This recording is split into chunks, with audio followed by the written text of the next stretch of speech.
ओम नमः सिद्धेभ्यः।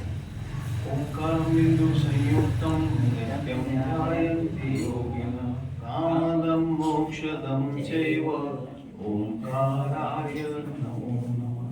अविरल शब्दगणोदं प्रक्षालित सकलभूतकलङ्का मुनिगुरुपासतीर्था सरस्वतीर्था अज्ञानतिमिरान्धानं ज्ञानञ्जनं शलाकया चक्षुमितं येन तस्मै श्रीगुरुवे नमः। नमः समय साराय स्वानुभूत्या चकासते चित्स्वभावाय भावाय सर्वभावान्तरसिद्धि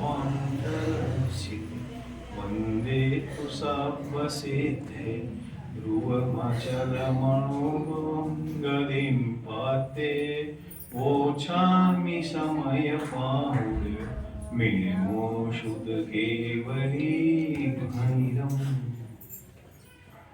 10 लक्षण पर्व सदा जयवंत वर्ते, ऐसी पवित्र भावना हम और आप सभी भाते हैं। पर्वाधिराज महापर्व का आज 7वां दिन प्रारंभ हो गया है। उत्तम तप धर्म। धर्म 10 होते हैं कि धर्म के लक्षण 10 होते हैं? धर्म के लक्षण 10 होते हैं। धर्म अनंत है। उस अनंत धर्म को समझने के लिए 10 धर्मों की चर्चा की है। एक कहावत होती है, old is gold, gold is evergreen. आपने सुना होगा, बराबर?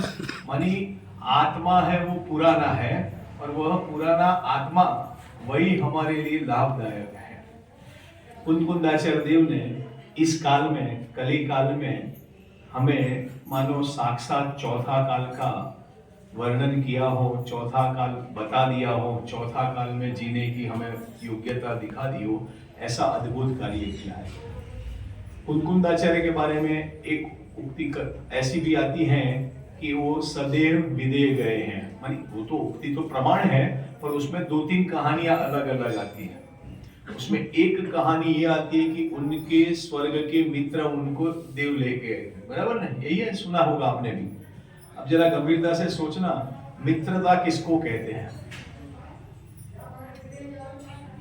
मानी जो जीव मनुष्य में है, जो जीव स्वर्ग में है, स्वर्ग वाले जीव को अपने मित्र को धर्म मार्ग में विशेष लगे हुए हैं, उन जीव को ले जाने का भाव आता है विदेह में, बराबर? ये चौथे काल की घटना नहीं है, पंचम काल की घटना है। मानी मित्रता इसको कहते हैं कि जो जीव इस मार्ग में नहीं लगा है उनको तो लगाना ही है, और जो जीव लगे हैं उनको विशेष रूप से लगाना है, बराबर? कहानी में ज्यादा उपयोग नहीं लगाना है, पर हमें समझना है। ऐसे ही शांतिनाथ भगवान के जीवन में जो उनके पूर्व के 10 भवों में कहानी आती है। 3 मित्र थे। 3 मित्रों में बहुत ही धर्म की रुचि और मानी गहनता और दृढ़ता विशेष थी। तो बोले जो इस मार्ग से च्युत होगा तो उसको हम सबसे पहले लगाने का प्रयत्न करेंगे। तो वहां पे भी ऐसे ही स्वर्ग में गए और देखा कि मनुष्य गति में वो जीव नहीं हुए, तो स्वर्ग से उतर आए, फिर उसको धर्म की अनुमोदना दी। तो हमारे जीवन में हमें मित्रता ऐसे रखना चाहिए। कुंदकुंदाचार्य देव ने पूर्व भव में अपने संस्कार के कारण मुनि अवस्था ली, शास्त्र लिखे, सबसे कम उम्र में आचार्य पद मिला, ये सारी बातें तो आती है। अब उन्होंने जो ग्रंथ लिखे हैं उसमें समय सार, प्रवचन सार, नियम सार, पंचास्त्रिका इत्यादि, पंच परमागम जो अपने को अष्टपौढ़ इत्यादि उपलब्ध हैं, उस उपलब्ध ग्रंथ में समय सार में अपना जो मंगलाचरण चल रहा है उसमें बहुत सारी बातें हैं। कुछ बातें रह जाती हैं, कुछ बातें सोचने में चली जाती हैं, फिर भी मैं ध्यान केंद्रित करते हुए उस एक एक विषय को लेने का प्रयत्न करता हूँ। पूर्व में जो अपनी चर्चा चली उसमें समय सार मानी जो भाव कर्म, द्रव्य कर्म और नौ कर्म से रहित, मानी अमरचंद्राचार्य ने टीका की, उसमें वो ऐसे समय सार भगवान आत्मा को नमस्कार किया है। और वो कैसे है? तो वह है स्वानुभूत्या चकास्ते, मानी अपने अनुभव से वो कह रहे हैं। अब जो ग्रंथकार है कुंदकुंदाचार्य देव, वह कहते हैं मैं सिद्ध भगवान को याद करता हूं।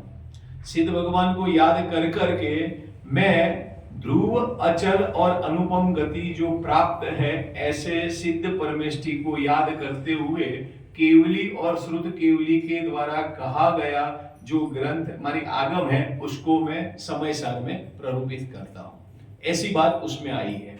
अब उसमें भी बहुत सारे पहलू अलग अलग है। सिद्ध भगवान किस में स्थापित करना है? हृदय में स्थापित करना है। कौन से जीव के हृदय में? ज्ञानी के कि अज्ञानी के?